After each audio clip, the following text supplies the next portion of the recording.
የኢትዮጵያ ሴቶች ፕሪሚየር ሊግ 12ኛ ሳምንት ነገ በሚደረጉ 3 ጨዋታዎች ጅማሮን ያደርጋል። ያለፈው ዓመት ጥንካሬ ማስቀጠል ያልቻለው ሲዳማ ቡና ከአርባ ምንጭ ከተማ የሚያደርጉት ጨዋታ ረፋድ 4 ሰዓት ላይ ይደረጋል። ሲዳማ ቡና በ12 ነጥቦች 8ኛ፣ እንደዚሁም አርባ ምንጭ ከተማ በ8 ነጥብ 12ኛ ደረጃ ላይ ይገኛል። ቀን 7 ሰዓት ላይ በሚደረግ ጨዋታ በ4 ነጥብ በሊጉ ግርጌ 14ኛ ደረጃ ላይ የተቀመጠው ባህር ዳር ከተማ 8 ነጥብ ይዞ 11ኛ ደረጃ ላይ የተቀመጠውን ልደታ ክፍለ ከተማን ይገጥማል። በዕለቱ የመጨረሻ መርሃ ግብር በመጀመሪያ ዓመት ተሳትፎ ጥሩ አጀማመር ያደረገው ሸገር ከተማ ከይርጋ ጨፌ ቡና ይጫወታል። ሸገር ከተማ በ21 ነጥቦች 5ኛ ደረጃ ላይ ሲቀመጥ ይርጋ ጨፌ ቡና በ10 ነጥብ 10ኛ ደረጃን ይዟል። በሳምንቱ ተጠባቂ መርሃ ግብር የሊጉ መሪ ኢትዮ ኤሌክትሪክ ከወቅቱ ሻምፒዮን ኢትዮጵያ ንግድ ባንክ የሚያደርጉት ጨዋታ ይጠበቃል። ባለፉት 60 የሊግ ጨዋታ ያልተሸነፈው ኢትዮጵያ ንግድ ባንክ 2 ቀሪ ጨዋታዎች እያሉት ከመሪው ያለውን የነጥብ ልዩነት ወደ 2 ለማጥበብ ይጫወታል። ዘንድሮ ጠንካራ አጀማመርን አድርጎ ተከታታይ 10 ጨዋታ ያሸነፈው ኢትዮ ኤሌክትሪክ በመጨረሻው ጨዋታ ከቦሌ ከደረሰበት ሽንፈት ቶሎ ለማገገም ከባድ ፈተናም ይጠብቀዋል። ከኢትዮጵያ ንግድ ባንክ ጋር በሚያደርገው መርሃ ግብር ሊጉን ኢትዮ ኤሌክትሪክ ከ11 ጨዋታ 30 ነጥብ በመያዝ ሲመራ 9 ጨዋታ ያደረገው ኢትዮጵያ ንግድ ባንክ በ25 ነጥቦች ይከተላል።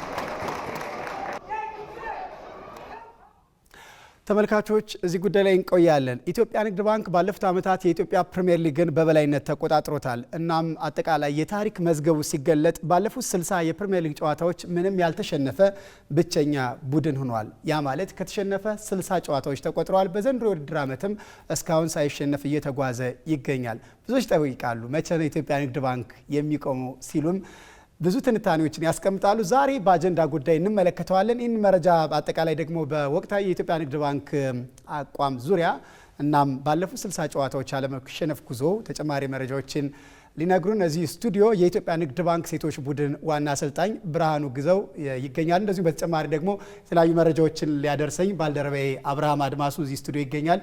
ከእነሱ ጋር መጠነኛ ቆይታ የማደርግ ይሆናል። እንኳን ደህና መጣችሁ አሰልጣኝ ብርሃኑ፣ እንኳን ደህና መጣ ወደ ስቱዲዮ። እንደዚሁም ባልደረባ አብርሃምም አጠቃላይ መረጃዎችን የምናደርስ ይሆናል። 60 ጨዋታዎች ያለመሸነፍ ጉዞን በተመለከተ ነው መረጃ የምናደርሰው። ጅማሮ የምናደርገው ኢትዮጵያ ንግድ ባንክ ባለፉት 60 ጨዋታዎች አልተሸነፈም። ለመሆኑ እንዴት ነው እነዚህን ጨዋታዎች ያለፈው የሚለውን ከዚህ መረጃ በማድረስ ይሆናል ጅማሯችን የምናደርገው። አብርሃም መረጃዎችን ካንተ እንጀምርና መረጃዎችን አድርሰን እስኪ። አመሰግናለሁ ሀብታሙ። ኮች እንኳን ደህና መጣ። እንዳልከው እንግዲህ ሀብትሽ የ2003 ዓመተ ምህረት መስረታውን ካደረገ ጀምሮ በኢትዮጵያ ሴቶች እግር ኳስ ውስጥ በጣም ስኬታማ ቡድን ነው ኢትዮጵያ ንግድ ባንክ። ያለፉትን 60 ጨዋታዎች አልተሸነፈም። አጠቃላይ ያለፉት ዓመታት እንግዲህ የኢትዮጵያ ንግድ ባንክ 15 ዓመታት ጉዞ ምን ይመስላል የሚለውንም አያይዘን እያነሳን ነው የምንቀጥለው። እንግዲህ ኢትዮጵያ ንግድ ባንክ ሴቶች እግር ኳስ ቡድን መስረታውን 2003 ዓመተ ምህረት ላይ ነው ያደረገው። ወርሃ ሐምሌ ላይ ከሴንትራል ጤና ኮሌጅ የነበረውን የሴቶች እግር ኳስ ቡድን እንግዲህ የኢትዮጵያ ንግድ ባንክ በ650 ሺህ ብር ነበር ሙሉ የአሰልጣኝ ቡድን አባላትና ተጫዋቾችን በመግዛት ኢትዮጵያ ንግድ ባንክ የሚለውን ስያሜ ወስዶ ወደ ኢትዮጵያ ሴቶች ፕሪሚየር ሊግ ውድድር የገባው። ከዛ ጊዜ ጀምሮ እንግዲህ የክለቡ ዋና አሰልጣኝ በመሆን ደግሞ አሰልጣኝ ብርሃኑ ግዛው አሁንም እንግዲህ ያለፉትን 15 ዓመታት ከቡድኑ ጋር ቆይታ እያደረገ ነው የሚገኘው። እንግዲህ በ650 ሺህ ብር የተገዛው የኢትዮጵያ ንግድ ባንክ ሴቶች እግር ኳስ ቡድን በኢትዮጵያ ሴቶች እግር ኳስ በጣም የደመቀ ታሪክ መጻፍ የቻለበትን ውጤት ነው በተከታታይ እያስመዘገበ የሚገኘው። እንግዲህ 2003 ዓመተ ምህረት ላይ መስረታውን ካደረገ በኋላ ደግሞ ቀጥሎ የምንመለከተው ቡድኑ ባለፉት ዓመታት በምን ያህል ደረጃ ስኬታማ ሆነ የሚለውን እንመልከት። የኢትዮጵያ ሴቶች ፕሪሚየር ሊግ በቀድሞ እንግዲህ 3 ዋንጫዎችን አሳክቷል። በቀድሞ ሲባል እንደምታስታውሰው ኢትዮጵያ ሴቶች ፕሪሚየር ሊግ በሁለት ዞኖች ነበር የሚደረገው፣ የምስራቅና የሰሜን ዞን ተብሎ ነበር ውድድሮቹ የሚደረጉት። ከዛ በኋላ የማጠቃለያ ውድድሮች ደግሞ አሸናፊዎቹ የተወሰኑ ቡድኖች በጋራ ውድድራቸውን ያደርጉ ነበር። በዛ ጊዜ ላይ በሰሜን ዞን ላይ በነበረው ውድድር እንግዲህ 3 ዋንጫዎችን ማሳካት ችሏል። የኢትዮጵያ ሴቶች ፕሪሚየር ሊግ በአዲሱ ፎርማት በ2004 ዓ.ም ከጀመረ በኋላ ደግሞ 8 ዋንጫዎችን እንግዲህ ማሳካት የቻለበትን ውጤት ነው ማስመዝገብ የቻለው። ከነዚህ ውስጥ 5ቱ አሁን ለመጨረሻ ጊዜ በተከታታይ ዓመታት እንግዲህ ያሳካቸው ስኬቶች ናቸውና እጅግ በጣም ከፍ ባለ ደረጃ ላይ እንደሚገኝ ማንሳት ይቻላል። በጥሎ ማለፍ 2 ዋንጫዎችን አሳክቷል። በአሸናፊዎች አሸናፊ 2 ዋንጫዎችን ወስዷል። የሴካፋ ዞን ክለቦቹ ዋንጫ 1 ዋንጫ አሳክቷል። ይሄ በኢትዮጵያ የክለቦች ታሪክ ብቸኛው ዋንጫ ነው። በነገራችን ላይ በአህጉራዊ መድረክ ላይ የተገኘ ብቸኛው በክለቦች በወንዶቹም ይሄንን ታሪክ ማድረግ አልቻልንም። በነገራችን ላይ በክለቦቻችን ተሳትፏል። በሴካፋ ውድድርም በሻምፒዮንስ ሊግ በኮንፌዴሬሽን ካፕም ተሳትፏል። አንድም ክለብ ግን ከኢትዮጵያ ውጪ ዋንጫ ይዞ መጥቶ አያውቅምና ይሄ በኢትዮጵያ ሴቶች እግር ኳስ ብቻ ሳይሆን በኢትዮጵያ እግር ኳስ ታሪክም ከፍ ያለ ታሪክ ላይ እንዲቀመጥ አድርጎታል። እንግዲህ ባለፉት 15 ዓመታት አጠቃላይ 16 ዋንጫዎችን እንግዲህ ኢትዮጵያ ንግድ ባንክ ማሳካት የቻለበትን የውድድር አመታቾች ነው ማሸነፍ የቻለው። ወደ እለቱ ዋናው አጀንዳችን ስንመጣ 60 ጨዋታ ያለመሸነፍ ጉዞ ምን ይመስላል የሚለውን እናንሳ። እንግዲህ 60 ጨዋታዎችን አድርጓል። የመጨረሻዎቹ 60 ጨዋታዎች ላይ 46ቱን አሸንፎ በ14ቱ ብቻ ነጥብ ተጋርቶ የወጣበትን ቁጥር ነው የምንመለከተው። እንግዲህ 60 ጨዋታ 46 ጨዋታዎችን ማሸነፍ ማለት በጣም እንግዲህ በምን ያህል ደረጃ ቡድኑ በአሸናፊነት ላይ እንደተገነባ የሚያሳይ ይመስለኛል።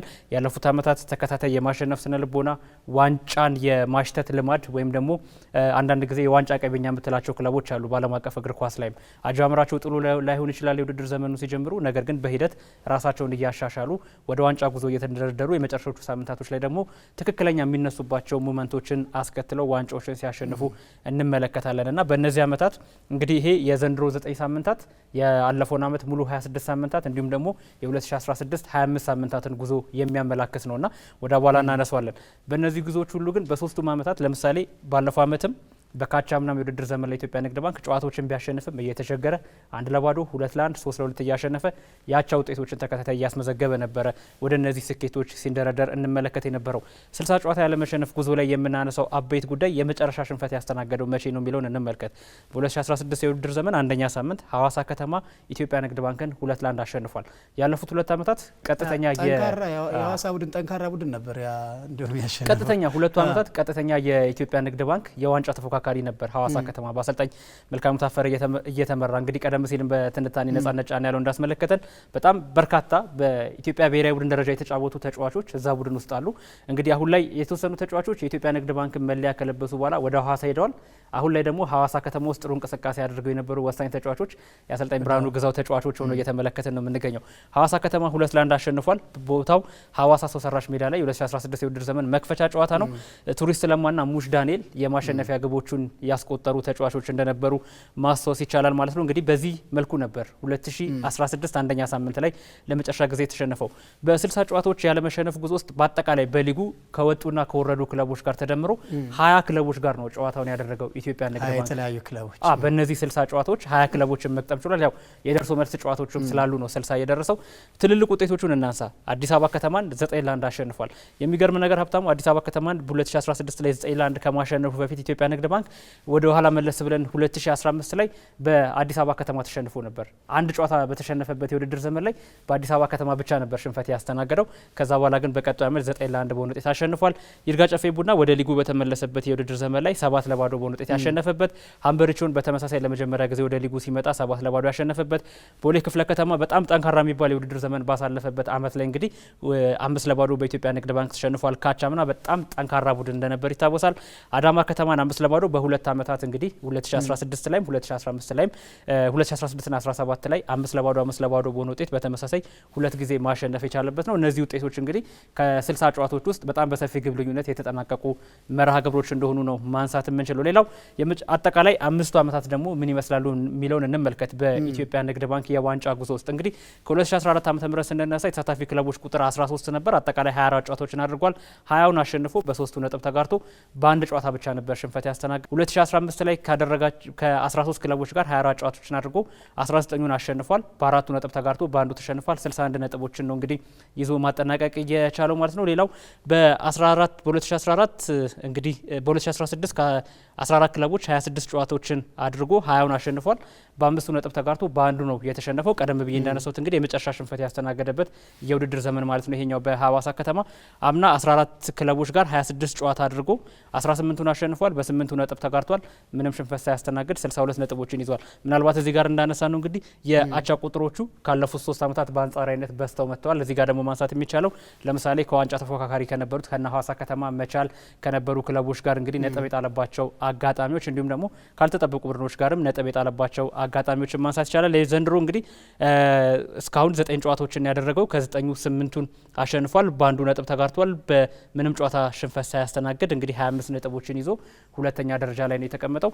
አሁን ምናልባት በዚህኛው ሳምንት ትልቁ የትኩረት ማዕከል የሚሆነው የፊታችን እሁድ ከመሪው ኢትዮ ኤሌክትሪክ ጋር ጨዋታውን የሚያደርግ ነው የሚሆነውና ይሄ የአሸናፊነት ጉዞ 61 ይደርሳል ወይንስ ደግሞ መሪው ኢትዮጵያ ንግድ ባንክ ያሸንፋል የሚለው የሚጠበቅ ይመስለኛል። ሀብታሙ ሁላችንም አዲስ አበባ ስታዲየም ተገኝተን ለማየት የጓጓንለት ጨዋታ ነው የፊታችን እሁድ የሚደረገው ጨዋታ። ባልደረባዬ አብርሃም አድማሱ ስቱዲዮ ተገኝተ ስላደረስከን መረጃ እጅግ አድርጌ አመሰግናለሁ። አብርሃም ከአሰልጣኝ ብርሃኑ ግዘው ጋር ግን መጠነኛ ቆይታ የምናደርግ ይሆናል። እጅግ አድርጌ አመሰግናለሁ። መልካም ጊዜ።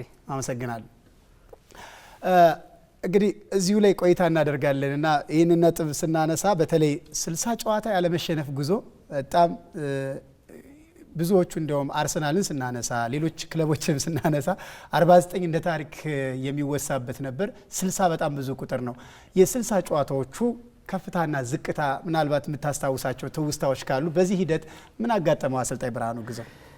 መጀመሪያ በጣም አመሰግናለሁ። አሁን እዚህ ጋር ስቀርብ ብዙ ጊዜ ስለ እውነት ከሆነ ያው እንደው ሚኒስትር ስላደረኩ ነው እንጂ እንባ ራሱ ቀድሞኛል እና ብዙ ጊዜ ከመስራት ይልቅ ወይም ደግሞ ውጤታማ መሆን ይልቅ የሰውን ውጤት ማጣጣልና ውጤትን ደግሞ እንደዚህ ፕሮግራም ደሆኖ እኔ ራሴ በደንብ ነው የተማርኩት።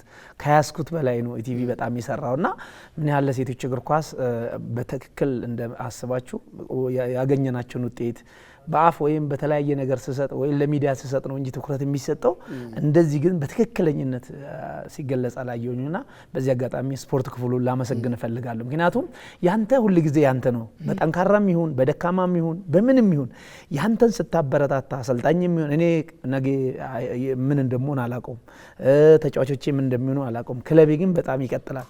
እንዲህ አይነት ውጤት በሀገር ደረጃ ላይ ያስመዘገብናቸውን በክለቦች ደረጃ ላይ ያልተደረጉትን እንደገና ደግሞ አልተወራለትም እና ዛሬ ነው እኔ እንደውም በቃ እጅግ በጣም ደስታ የተሰማኝና እጅግ ዋንጫ የበለቱን እንደገና ደግሞ 3 ነጥብ ያስመዘገብኩ ነው ይመስለኝ።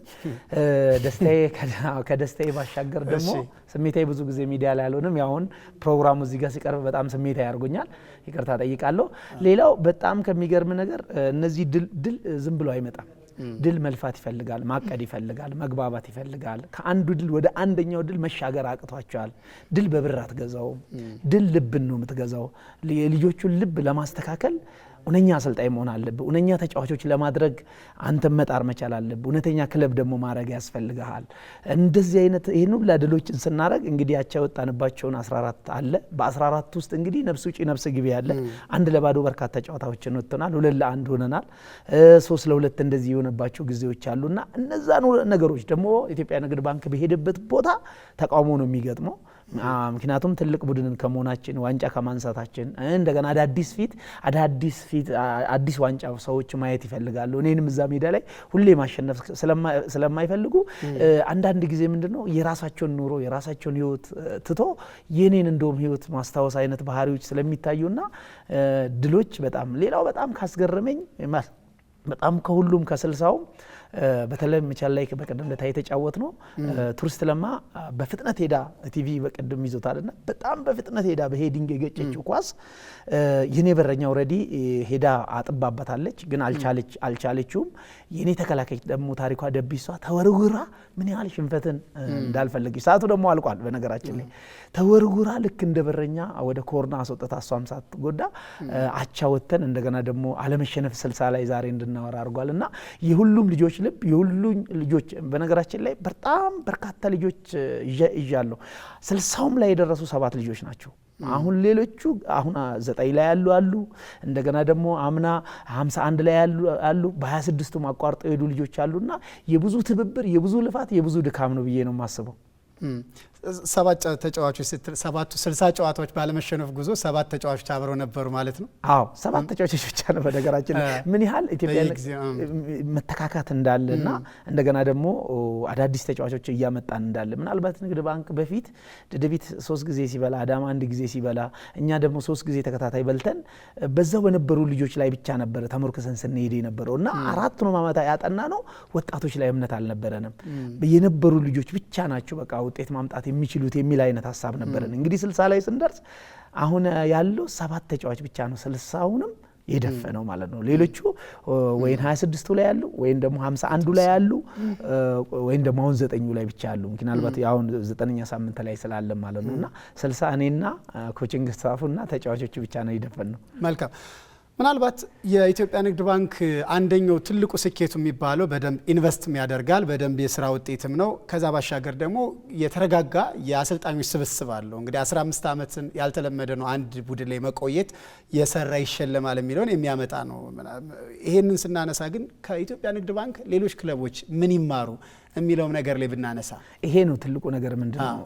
ለምሳሌ አንድ ባለሙያተኛ የምትይዝ ምን አቅም አለው ምን ሰርቶ አልፏል ወይን ደግሞ ከቢ ቡድን የቀነስ ከሆነ ወይን ደግሞ የሆነ ዘመድ ስለሆነ ወይን ደግሞ ይሰጠኝ ብሎ ሮሮ ስላቀረበ ሳይሆን ምንድነው በስተጀርባ ያለው ራሱን ማስተዳደር ይችላል ወይ ኮቺንግ ስታፉን ማስተዳደር ይችላል ወይ ሞያው ገብቶታል ወይ ሴቶችን አባት ሆነ ወንድም ሆነ ታላቅ ሆነ ቤተሰብ ሆነ መያዝ ይቻላል ወይ ኢንቨስት አድርገን እኛ እኮ ለኢትዮጵያ ፕሪሚየር ሊግ ብቻ አይደለም ኢትዮጵያ ፕሪሚየር ሊግ ላይ ብቻ ብንኖረው ኢንቨስታችን ትክክል አይደለም። በምስራቅ አፍሪካም እኮ እኛን የሚያክል ሜዳሊያ ያገኘ ነው የለም። መጥፎ ውጤታችን እኮ አሁን ኬንያ ይርንበት ነው። ስለዚህ ከሀገር ውጪም ከሀገር ውስጥም በእኛ እኮ ብሔራዊ ቡድን መሰራት ይቻላል። በእኛ እኮ ፕሮፌሽናል ተጫዋቾች እኮ ወጡት ከኢትዮጵያ ንግድ ባንክ እኮ ነው አራቱም ተጫዋቾች ይወጣው። ስለዚህ ሌሎችም ደግሞ አሰልጣኞችን በመንይዝበት ጊዜ ምን ያህል ዕውቀት አለው ምን ያህል ልምድ አለው ምን ያህል ስራ ሰርቷል። ኢትዮ ኤሌክትሪክ ለምሳሌ አሁን ይሄን ሁሉ ድሎችን 10 ተከታታይ እንግዲህ ከኔ ቀጥሎ ያመጣው ድን ነው። ይሄ ልጅ እኮ 24 ዓመት የኔ ልምድ ወስዷል። ፕላስ ደግሞ 11 ዓመት ንግድ ባንክ ውስጥ ወስዷል። ዲሲፕሊን ምን ያህል ድርሻ እንዳለውና መረጋጋት ምን ያህል እንዳለው ሌላው አሰልጣኞችን በመቀያየር ሱስ የሚይዛቸው ስራ አስኪያጆች አሉ። ሱስ የሚይዘው ቦርድ አለ። ሱስ የሚይዘው ማኔጅመንት አለ። አሰልጣኝን ከመጀመሪያ ጀምሮ አምጥቶ ውጤታማ ነው ውጤታማ አይደለም ብለ ቴስት ካደረገው ውጤታማ ከሆነ ይቀጥል። ለምን 15 ዓመት አይደለም ለምን ዓመት ኢትዮጵያ ፕሪሚየር ሊግ ውስጥ እኮ ነፍ ገንዘቦች ይወጣሉ ታውቃለህ። በጣም በከፍተኛው ነው ግን ላለመውረድ ነው የሚጫወቱት። ከዛ በኋላ አሰልጣኞች ይባረራሉ። መጀመሪያ አሰልጣኞችን ስናመጣቸው በስሜት ባይሆን በንጹህ ቢሆን ያለ ምንም አይነት ንክኪ ገብተዋል። አሁንም የተጨማለቀ ሙስና ነው የሚባል በጆሮአችን እንሰማለን አይደለም።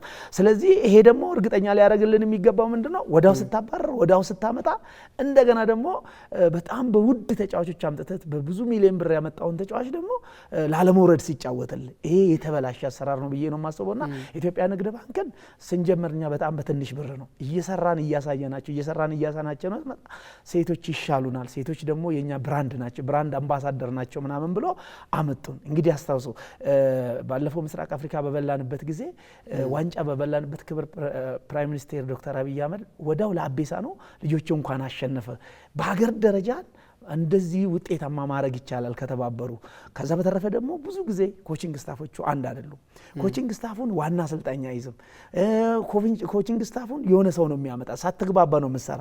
ይሄ ኢንቨስት የምታደርገው ነገር በጠቅላላ ይበላሻልና እኛ ከላይ እስከታች ያለው በሙሉ በፍቅር የተያዘ ስለሆነ ውጤታማ እየሆነ ያለ ነው። እጅግ አድርጌ አመሰግናለሁ። ምናልባት የመጨረሻ አጭር ሀሳብ ይሄ ያለመሸነፍ ጉዞ እስከ የት ነው ታቅዷል? እስከ 100 ወይ እስከ 200 የሚለው እንዴት ታቀዳችሁ? እኔ እንደ እቅዴ በጣም አጭር ጊዜ ነው እግር ኳስ ውስጥ የምቆየው። በቃ ቢያንስ 4 ዓመት ነው በቃ ባለፈው ብያለሁና ከቻልኩኝ እግዚአብሔር ፈቃዱ ከሆነ ድል እግዚአብሔር ነውና እስከ መጨረሻው ድረስ ባልሸነፍ ደስ ይለኛል። አሰልጣኝ ብርሃኑ ግዛው የኢትዮጵያ ንግድ ባንክ አሰልጣኝ እዚህ ስቱዲዮ ተገኝተው ስላደረሱን መረጃ እጅግ አድርጌ አመሰግናለሁ። መልካም ቀን ይሁንልዎት አሰልጣኝ ብርሃኑ። እኔም ለሴቶች እግር ኳስ የምሰጡትን ትኩረት ከልብ አመሰግናለሁ። እግዚአብሔር ያከብርልኝ።